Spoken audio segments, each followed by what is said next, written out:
this case is nonsense. I'm sorry to say. And this is not me trying to be insensitive to the plight of the children that died. It is very tragic. But if the purpose is to punish those responsible for the deaths, how is it the organizers? Now, okay, let's look at the facts on ground. The event was supposed to start for 10 a.m. Okay?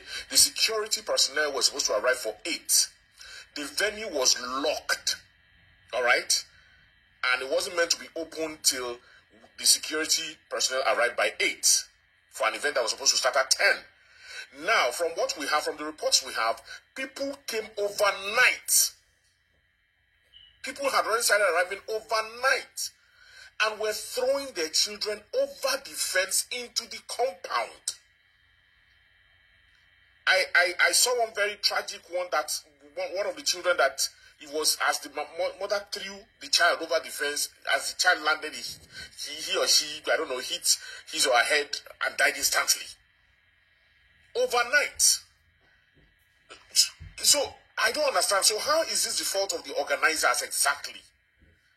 That you organize an event, it's supposed to start at 10, your security personnel are supposed to arrive for 8, but overnight we had already stormed the venue and we're already through, because the place was locked up, and we're throwing their children over the fence into the premises. When the organizers heard that this was happening, they had to come and now open the place and now start trying to rescue the children. I mean, because by that time there was already a stampede. Do you understand? How is this the fault of the organizers? So is it a problem to do good in this country right now? Because we're dealing with so much, and a few people try once in a while from the little that God has blessed them with to also touch people's lives. Now, this thing can happen to anybody, for real, honestly. Yes, we understand the root cause of this matter is there's, but is it hunger that will make you to endanger the life of your child, throwing your child over the fence? How bad is that hunger? I think we are sick. We are not well as a people. We are not all right. Do you understand? I think we're not all right.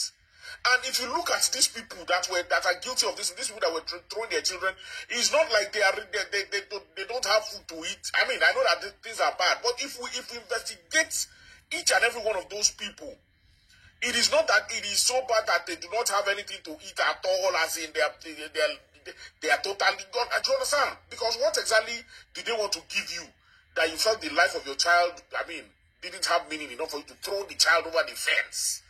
Say Spider-Man over the fence. And now the poor organizers who are trying to be a blessing are now arrested, charged to court. So what exactly is going on? What is going on? Because don't tell me that you're just trying to make an example of it. To what end? To what end exactly? Because we really need to be very, very careful, because see, we're setting a very, very terrible antecedent here. I mean, very terrible precedents. Pardon my grammar. Do you understand? We need, look, I think people need to speak up about this. Why are those parents, why have the police not fished out all those parents that threw their children over the fence and also charged them? Also, wow, because they are the offenders. An event is supposed to start for 10. What business you have there being there overnight? These are the people that the police are supposed to arrest and investigate and question, not the organizers. Because the organizers, I mean, it's clear, the facts are clear.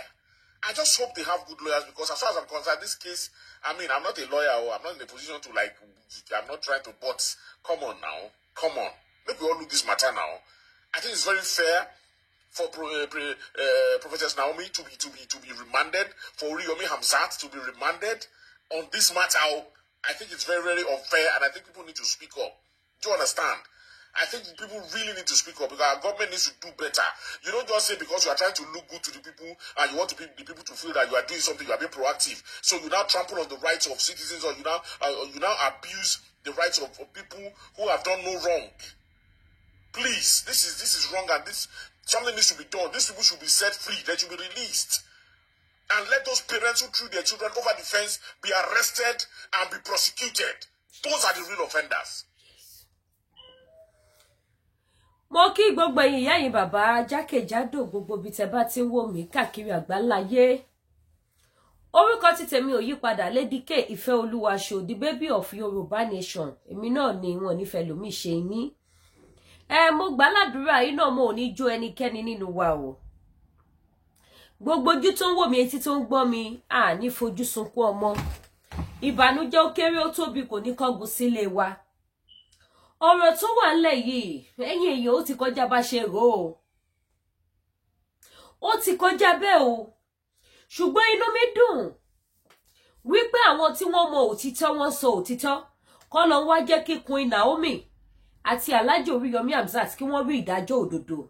Because ọ̀rọ̀ tó wà ńlẹ̀ yìí, tí ó bá tiẹ̀ jẹ́ pé tòótọ́ Queen Naomi ṣẹ̀ látara wípé ó ní Ọlọ́run bùkún fún òun dẹ̀ fẹ́ fìdí ọmọ 5,000 ọmọ 5,000 ẹ̀ṣẹ̀ ni fún orílẹ̀-èdè Nàìjíríà láti ní owó lọ́wọ́ kò dẹ̀ sọ wípé ó fẹ́ fìdí èèyàn 5,000 ẹ̀ṣẹ̀ ni wípé Queen Naomi gbàbẹ̀ ẹ̀ṣẹ̀ mi ò rò bóyá kẹ́ṣẹ̀ yẹn pọ̀ tó tó yìí.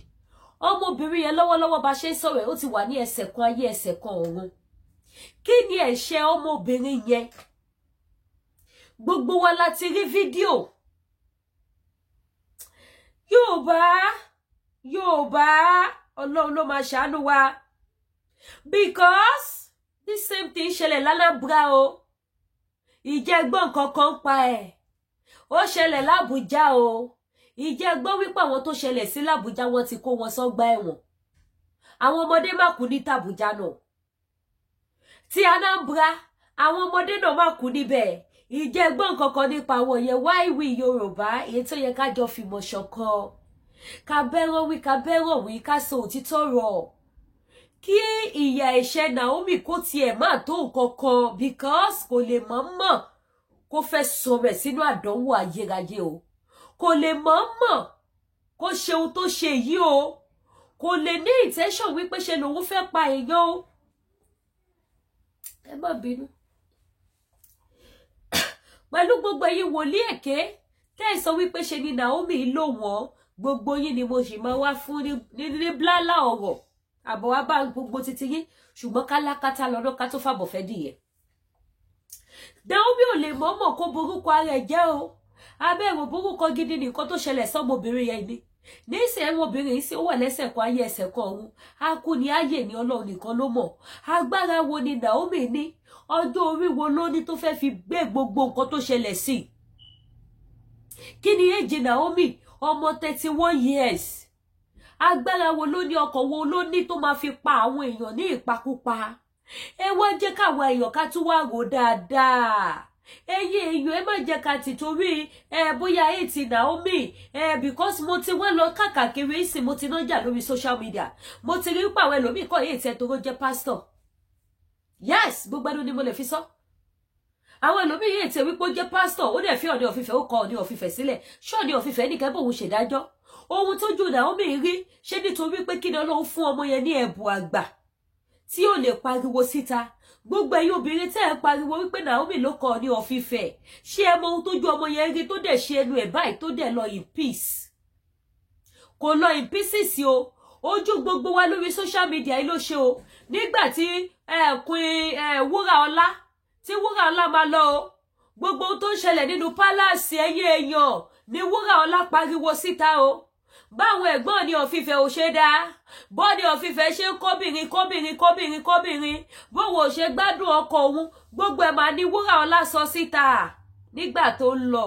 Kí lẹ gbọ́ lẹ́nu Naomi? Naomi ò sọ ha, kò sọ hó.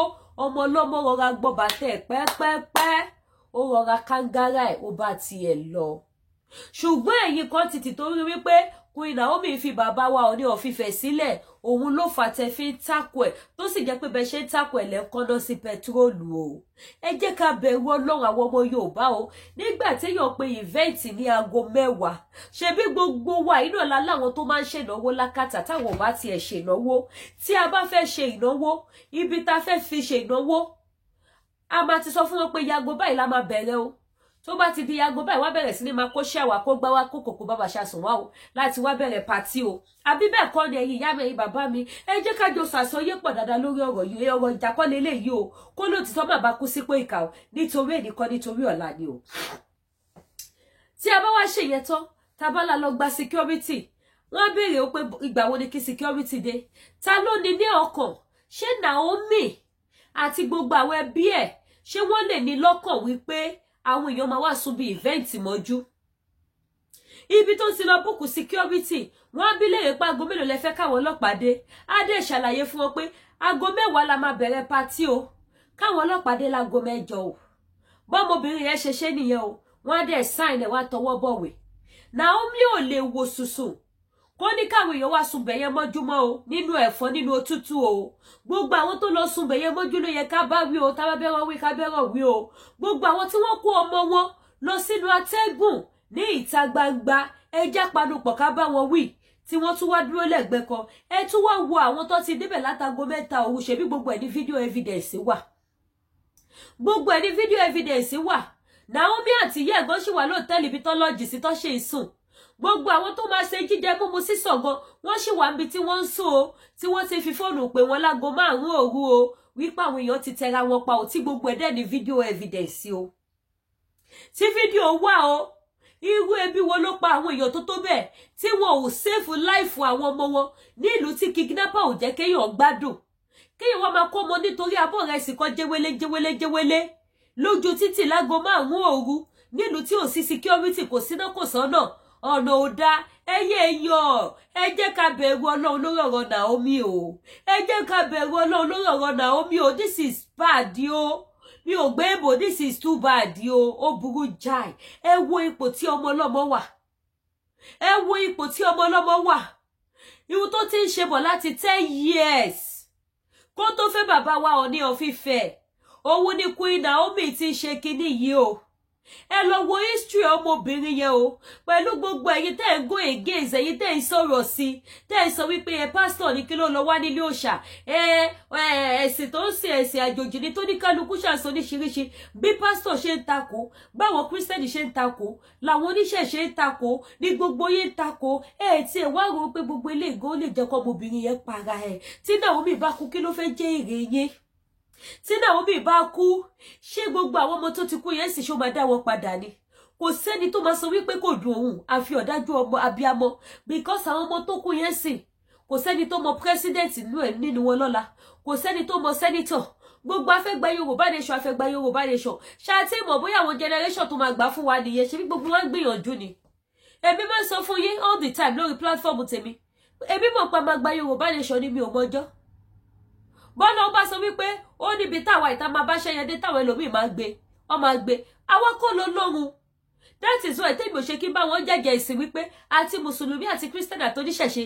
gbogbo wọn ni mo gbà fún nítorí Olódùmarè ló dá wọn èmi kọ́ ni mo máa sọ wípé ṣẹ̀ṣe ò dá èmi kọ́ ni máa sọ pé kírísítẹ́nì ò dá èmi kọ́ ni máa sọ pé muslim ò dá nínú gbogbo àwọn nǹkan tí mo kà á lẹ̀ èwo ni mo lè dá níbẹ̀ tó dáa èwo ni mo lè dá tó dáa tí màá fi kọ̀ndẹ́mù kan tí ẹ̀yin èèyàn wá ti torí ẹ̀ tanú ọ̀rọ̀ rírùn ó kọ Ọọ̀ni of Ifẹ̀ dúdú ẹ̀ ti látajù àwọn nǹkan tẹ̀ tún sọ wọ́n ló ti wọ aṣọ jù mí ò gbọ́rú ẹ̀rí o ṣé aṣọ tó wọ̀ yẹn ló fi pa àwọn ọmọ ọlọ́mọ ẹ̀yin èèyàn ní sùúrù o àwọn tó yẹ kí ìjọba kó àwọn lòṣèré orí ìtàgé ìsàn èèyàn tó wò sùsùsùsù ibi tó ti fẹ́ lọ gba oúnjẹ ọ̀fẹ́ géètì bẹ́ẹ̀ wà títì ó dẹ̀ gbé ọmọ tó fi inú ẹbí ó dẹ̀ jú gba fẹ́ǹsì kó lè wọlé sọ ọmọ larí mọ́lẹ̀ ọmọ kú ṣábíàmọ́ nìyẹn irú yẹn náà ṣe wá ní Naomi ló pa òun lọ́mọ Jésù ṣe bí gbogbo alárí gbogbo àwọn fídíòs yìí bàbá wa Ọọ̀ni of Ifẹ̀ ẹjọ́ ẹ má dákẹ́ lórí ọ̀rọ̀ Naomi ẹjọ́ gbogbo yín àgbààgbà tẹ́ bá lè dìde sọ̀rọ̀ yìí ẹjọ́ nǹkan tó ti ṣẹlẹ̀ nǹkan tó ti ṣẹlẹ̀ ẹ̀kọ́ owó títí gbogbo ìṣẹ̀dá tí ọmọ yìí ti ń dùn nínú bọ̀ ẹ lọ yọ 10 years nínú 31 years èjì Naomi ó wà age of 21 years ló ti ń fún àwọn ọmọ ní scholarship ló ti ń múnú àwọn ọmọ wẹ́wẹ́ dùn Naomi wà age of 17 years ló ti ń ṣiṣẹ́ ìránṣẹ́ ṣé Naomi lẹni tó kọ́kọ́ máa fẹ́ olókọ́kọ́ máa fáwọn oníṣẹ̀ṣe ni Ẹ́sítérì aya ọba nínú Bíbélì ńkọ́ Ẹ́sítérì ńkọ́ tí Naomi kọ́ lákọ́kọ́ because ọwọ́ Naomi yìí ẹ̀yin èèyàn tí Naomi bá kú sí ibi tó wà yẹn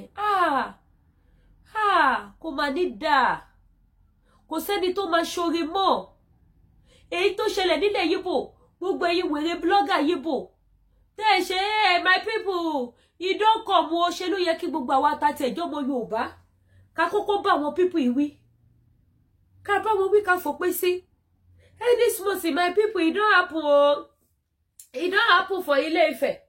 Queen Naomi he don't do the nigga he do this month Ooni of Ife he do this. If I am Queen Tobi, if I am Queen Mariam, he do this. I want to do it. Wọ́n ṣe bí òun ló ṣẹlẹ̀ lánàá Brian sí wọ́n gbé o. Gbogbo àwọn blogger ọmọ Yíbò tó joyè Egúsídá tí wọ́n jẹ́ kí gbogbo ede bí tó dé wọ́n ò máa gbé Yorùbá má má jẹ́ apara wa ní ipa ìyá. Ẹ má jẹ́ ká fi settlement àbí kí lẹ ti pè ká fi para wa. Ẹ má jẹ́ ká gba èṣù láyé èṣù ko ẹ má bínú ẹ̀yin oníṣẹ̀ṣe ẹjọ́ Sátánì. Ẹ má bínú ọmọ èṣù lèmi náà. Èṣù kí ló máa ti pè èṣù Àwẹ̀lé Ìbàdàn èmi èṣù Àwẹ̀lé Ìbàdàn ni mí so ọmọ èṣù lèmi náà èṣù Àwẹ̀lé Ìbàdàn so ẹ̀yin oníṣẹ̀ṣe má èmi pọkàn o torí mo mọ̀ pé ẹ máa ṣọ́ Lady K lẹ́nu ní ṣọṣọṣọṣọ bí tí Lady K bá ti dárúkọ èṣù tí ò ti dáadáa ẹ mọ̀ ṣọ́ mi lẹ́nu ẹ mọ̀ bínú ọmọ èṣù jọ ni wá èṣù Àwẹ̀lé Ìbàdàn ọmọ Ìbàdàn ni mí èṣù yóò pé méjì ní gbogbo ìgboro Ọ̀yọ́ Ìbàdàn nìkan ló wà agboolé wa ni so ẹ má ti he mi Sátánì ẹ má jàgbá Sátánì láyè torí àwọn eléṣù ti sọ wípé èṣù nǹkan tó dáa ni ìdó bá wù yẹn sọ ọwọ́ Queen Naomi yìí ó ti kọjá bẹ́ẹ̀ wọ́n ní order from above kí ni tí ẹ bá mọ iye calls tí mo ti receive tí bá ní kí n máa wá play voice note lórí ọ̀rọ̀ Queen Naomi but àmọ́ ìtọ́jú òótọ́ àmọ́ ìtọ́jú jẹ́rọ́ gbogbo tí mo ti gbọ́ wọ́n láwọn kan ni wọ́n lọ gbówó fún George tó dájọ́ kọjú sí remind mo gbọ́ bẹ́ẹ̀ ni wọ́n ṣe voice note ẹ̀ wọ́n ṣẹ́ sí mi ni oríṣiríṣi àṣírí la kò ń gbọ́ àmọ́ tó jẹ́ vital téèyàn lè gbé síta pẹ́ yẹyàn ẹ wá gbọ́ o nínú gbogbo àwọn voice note tí mo gbọ́ throughout àná àwọn messages tí mo gbà throughout àná ó jọ gẹ́tẹ́ kò jọ gàtẹ́ ó fẹsẹ̀ kan ti rò nígbà tí ìyá olórí máa bọ́ta ẹgbọ́n kan tí ìyá sọ ìyá ni wọ́n ní order from above ni wípé kó ju Naomi sẹ́wọ̀n lóòótọ́ bá ju Naomi sẹ́wọ̀n kí lẹ fẹ́ gbà ń bẹ́ẹ̀ tí Naomi bá kú kí lẹ fẹ́ gbà mo rí fídíò ibi tó ti ń gbé ọmọbìnrin yẹn máa sì gbé fídíò yẹn wá sórí live show àwa analyze ẹ̀ máa gbé wá sórí live show ibi tí wọ́n ti ń gbé Queen Naomi tó ti fẹ́ǹtì nínú sẹ́ẹ̀lì tó wà ọmọbìnrin yẹn ti dàbí òkú wọ́n ní kò jẹun látijọ́ mẹ́ta èmi dẹ̀ mọ̀ pé ó ti ju ọjọ́ mẹ́ta lọ àtijọ́ tí zẹ́ẹ̀tì yẹn ti ṣẹlẹ̀ lọ́mọbìnrin yóò ti lè jẹun because she's a mother kò tí ì máa ṣe abiamọ tó ti ń tọ́jú àwọn ọmọ kò tí ì máa ṣe abiamọ tó ti ń dáàbò bo àwọn ọmọ ọlọ́mọ she's a mother ọlọ́mọ fi wá fáyé mú ọlọ́run má mú wá má fàwá fáwọn tó máa mú wá ọmọ aráyé wọn ò láwòjìnlẹ̀ wá níṣe bá sọ fún kò gbọ́ ni òun ló ti sọ fún Naomi ìsìn wọ́n níṣe bọ́ ti sọ fún kó padà sí Ilé-Ifẹ̀ òun tójú ẹ̀ sí Ilé-Ifẹ̀ òun ló mọ̀ ṣé kó fagídí kó máa fi lúrí mọ́ kó máa lúrí mọ́ ohun tó lè mú gun ìwúrà ọlá tí yẹn bọ́ síta tó pariwo tó bẹ̀rẹ̀ sí ní tú gbogbo ẹ̀ tí ó bá ṣe wípé ọba Benin tó tètè dá mọ́ wúrà ọlá lẹ́nu ni gbogbo ohun tó ṣẹlẹ̀ ní pálásì Ifẹ̀ yẹn ni bá gbé síta tí ó bá ṣọwọ́ tó kọwọ́ tọmọbìnrin yẹn fi dákẹ́ kó dẹ̀ tó dákẹ́ náà ṣé ti gbàgbé ohun tó tú ni ṣé ti gbàgbé ni àwọn yeye wa yeye tú yeye tírí ó ròyìn ó sọ oríṣiríṣi àmọ́ ètò òótọ́ àmọ́ ètò jẹ́rọ́ ń bẹ̀ tí wúrà ọlá sọ but Naomi did not say anything Naomi ò fi jókòó ṣèbàjẹ́ òní òfìfẹ́ ẹyẹ èèyàn tí ẹ bá wò ó ẹ̀yin obìnrin tí ẹ kì í ṣe onílara ẹ mọ̀ pé the love is still there between the both love each other nǹkan tó wà bẹ́ẹ̀ ló lé ọmọbìnrin yẹn kúrò pálásì yẹn tẹ bá dẹ̀ lọ́wọ́ program kan tí kábíyèsí gan ṣe nígbà tí kábíyèsí fi dúpẹ́ wípé ìyàwó kọ àwọn kábíyèsí gan sọ mọ́rọ̀ wọ́n ní kí ìyàwó tó lọ ní gbogbo àwọn olórí tẹ́wọ̀ ní gbogbo wọn ti wà standby táwọn gan ti wá bọ́ ṣe fẹ́ gbórí wọlé wọ́n ní gbogbo wọn lọ ti wà standby wúrà ọládé sọ wípé obìnrin ti pọ̀ jù ní palace bó dẹ̀ ṣe yẹ kó wà nìyẹn bàbá oníṣẹ́ máa fẹ́ 1000 kò léèwọ̀ nínú wọ́n máa fẹ́ 1 billion kò léèwọ̀ nínú ọba bá lórí ohun gbogbo ni ẹni tẹ́mi ò bá gbé ló máa kángára ẹ̀ ṣé ti Naomi lẹ́sọ ṣé torí ó jẹ́ ìránṣẹ́ Ọlọ́run ṣé torí ó jẹ́ ẹyinjú bàbá tó máa ń pè lẹ́yinjú Ọọ̀ni of Ifẹ̀ ṣóhun ló jẹ́ kẹ́yìn ẹlẹ́tanú onílara ṣíjú le olórí kékeré tó fẹ́ lástì dókítà where is she ẹ sọ́gbà yẹn o ayé èèyàn rè ẹjọ́ ẹ fi Naomi ilẹ̀ májà tútùkùtù ẹjọ́ bàbá wa Ọọ̀ni of Ifẹ̀ ẹjọ́ gbogbo ẹ̀yin aláṣẹ Ilé Ifẹ̀ gbogbo ẹ̀yin oníṣẹ̀ṣe torí ẹ̀yin oníṣẹ̀ṣe ẹ̀yin lẹ́ bá bàbá jẹ lẹ́ bá bàbá mú gbogbo yín pátápátá lèmi Lady K Ìfẹ́olúwa bẹ́ẹ̀ ẹjọ́ ẹjẹ̀bùrẹ́ gbogbo yín tẹ́ ẹ̀ nífẹ̀ẹ́ sí wípé Naomi fi bàbá sílẹ̀ ẹjọ́ ẹjẹ̀bùrẹ́ àwọn ọmọ yóò ní ṣọ́kú ẹ má wo nǹkan kan wọ́n ní téèyàn bá wo dídùn ẹ̀fọn àrọ̀ra keegun ọ̀rọ̀ tó wà ńlẹ̀ Naomi ò lẹ́bí kò lára kò lólùgbèjà kankan lẹ́yìn Olódùmarè àti bàbá wa Ọọ̀ni of Ifẹ̀ ẹjọ́ ẹ jẹ́ kí bàbá ṣíjú àánú wẹ̀yìn yẹn bá mi ṣí ẹ̀ program ẹ kò wo ìtara abiyamọ mọ́mọbìnrin yẹn lára tó bá ṣe bẹ́ẹ̀ pẹ̀lú bó ṣe ń dákú tó ti ń gbé gbìgbàgbìgbà ní December 25 bó ṣe gbé bí òkú rẹ̀ fi wọ mọ́tò tó fi rọ̀ṣẹ̀ lọ sí hospital ó ti lọ wọ́n ní kò jẹun fódìdí ọjọ́ mẹ́ta tọ́mọbìnrin yẹn bá ṣe bẹ́ẹ̀ tó bá kú àbámọ̀ kì í ṣáájú ọ̀rọ̀ o ó máa ń gbẹ́yìn ọ̀rọ̀ ni o ṣé gbogbo yẹn wá jókòó sí kọ̀rọ̀ yàrá yín ẹ̀ wá máa regret abẹ́rù bí tí Naomi tó tẹ́ ẹ̀ bá ṣe bẹ́ẹ̀ tó bá kú ṣe rò bí ràbàràbà ẹ máa kúrò lára bàbá wa ni kò lè kúrò lára Ọọ̀ni of Ifẹ̀ ó kọ bàbá sílẹ̀ gan ó sì wà láyé gan bàbá sì mọ̀ lára and the love is still there ṣé ẹ bá wọn wà lórí fóònù ní táwọn méjèèjì bá jọ fọ̀rọ̀ jomi toro ọ̀rọ̀ tó bá jọ ń bára wọn ṣeré tọ́jọ́ sọ̀rọ̀ tútù fúnra wọn tọ́jọ́ ṣe gbogbo ẹ̀ ìnáwó tí bàbá ṣe kọjá ẹ̀ ó fi hàn wípé àwọn méjèèjì good rapport wà láàrin wọn Naomi ló kọ̀kọ̀ tí ò padà sí pálásì nítorí àwọn ìyá tó sì wà ń bẹ̀ ni àwọn ìyá náà sì bẹ́ẹ̀ lọ kó padà torí wọ́n mọ̀ pé òun lẹ́yìn ju bàbá but kò sí tó kàn wá kan yẹn ṣùgbọ́n tẹ̀yìn èèyàn bá wá takò ọmọbìnrin yẹn délẹ̀délẹ̀ àtẹ̀yìn obìnrin tẹ̀ tí màá túbọ̀ tán ti yín hàn tẹ̀ sì bímọ èyí tí ò tí bímọ nu yín kó rántí pé òun máa bímọ tẹ́ bá ṣe bẹ́ẹ̀ takò Naomi délẹ̀ tí Naomi bá ṣe bẹ́ẹ̀ tó bá jọ́ lọ́run ní pé ṣé ràbọ̀ràbọ̀ ẹ̀ máa kúrò lọ́rùn Ọọ̀ni of Ifẹ̀ ṣé bàbá gbọ́n máa lè dáríjìra wọn wọn ò ní wo pé kí ló le tó báyìí tí bá tiẹ̀ wo ti kankan kí n wo títí Tadé ní ká wò òótọ́ Tadé ní ká wò ju àwọn ọmọ tó kú yẹn lọ ṣùgbọ́n all the same kí la fẹ́ bẹ́lẹ́dùmarè fà alágbára àti dá àwọn ọmọ yìí padà ọ̀dájú abiyamọ ló máa ní kò dùn òun yàtọ̀ sí àwọn ìyá òfò ìyá àjàrà búkà kéèyàn wú òṣùṣùṣù ọmọ tó bí nínú ẹ nítorí kíni kò dẹ̀ júgba fẹ́ǹsì kọ́mọ larí mọ́lẹ̀ kó kú mi gbọ́rọ̀ ẹ̀rí nítorí o fẹ́ kó wọlé sàn o wá ju ọmọ gba fẹ́ǹsì ọmọ larí mọ́lẹ̀ ó di láì ọ̀run lẹ̀rọ̀ wọ́n ti géètì kẹ́ má wọlé ẹja géètì ìjọba Nàìjíríà ẹjọ́ ẹjẹ̀bùrẹ́ bàbá wa ẹ̀yin la máa bẹ̀ o Ọọ̀ni ẹ̀yin la máa bẹ̀ o lórí ọ̀rọ̀ tó wà nílẹ̀ yìí Ọọ̀ni la máa bẹ̀ o Ọọ̀ni la máa bẹ̀ àti gbogbo ẹ̀yin táwọn ọmọ yín kú gbogbo ẹ̀yin tó rí Yomi Amsat tó ti ṣe lóore ní ìlú Ìbàdàn ẹjẹ̀bùrẹ́ ẹ má gbàgbé oore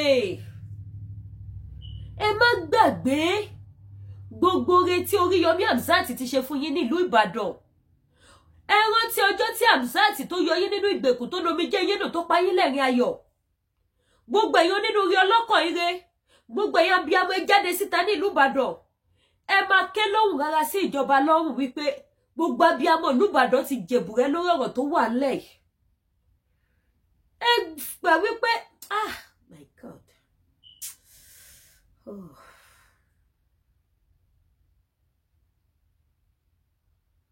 Oríyọmí ń dákú Naomi ń dákú báwọn méjèèjì bá kú ta ló tún fẹ́ ṣe yín lóore mọ́ nílẹ̀ Yorùbá ẹ̀yin náà wò ó tí ó bá ń ṣe ìyá Nàìjíríà ni ẹ wo ohun tó ṣẹlẹ̀ tí ó bá jẹ́ pé kì í ṣe ìyá ni ṣéyàn kankan máa tún kú mọ́ l'Àbújá tó bá jẹ́ pé kì í ṣe ìyá ni ṣéyàn kankan máa tún kú l'Anambra tó bá jẹ́ pé kì í ṣe ìyá ni ṣéyàn kankan máa tún jáde mọ́ nílùú Ìbàdàn lẹ́yìn tíjọ́ yẹn débi táwọn yẹn máa tún kọ́ lẹ́sẹ̀ ẹ wá pariwo Naomi ẹ̀yin obìnrin ẹ wá jókòó sórí social media ẹ wá joyè egún sílẹ̀ wá ń tapo sí i tó ẹ̀yin nu Ọlọ́run nu àníri jù bẹ́ẹ̀ lọ lórí ètò Lady K Ìfẹ́olúwa show a sì máa wá sọ̀rọ̀ lórí ọ̀rọ̀ yìí because a